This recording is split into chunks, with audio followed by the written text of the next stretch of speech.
In this video, I'll be going through the solution to question 27 from the 2025 Australian Maths Competition Upper Primary paper. In this question, they ask you how many ways can this following equilateral triangle with side length 10 be tiled with these rhombuses with side length 1? So the good thing about this problem is that in the actual competition, they actually color this grid for you in this sort of way. So maybe this is useful, and it is. So notice that each of these rhombuses would cover two adjacent tiles. So each rhombus covers two adjacent tiles. They're next to each other. So it's adjacent triangles.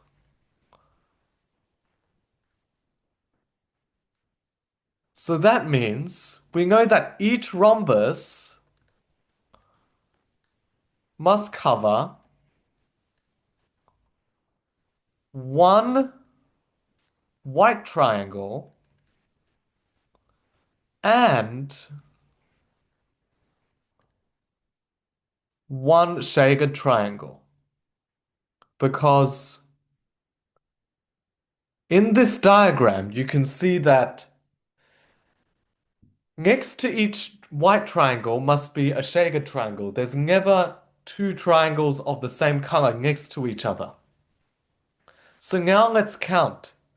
How many white triangles are there?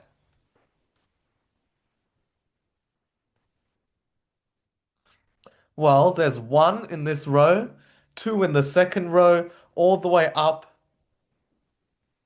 to nine in the last row. So there are one plus two up to nine.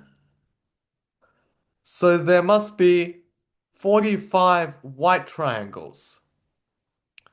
How many triangles are shaded?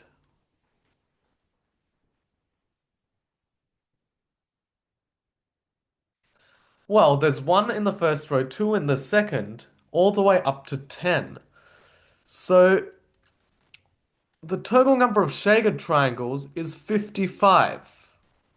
So we can see that there's a different number of white triangles compared to shaded triangles. But because each rhombus covers one white triangle and one shaded triangle, when we tile the rhombuses onto the board, we must cover an equal number of white and shaded triangles. But in this board, the total number of white and shaded triangles are different. So that means it is impossible to cover the board. So the answer is actually 0. There is no way we can tile this board with these rhombuses because there is a different number of white triangles and shaded triangles on the board.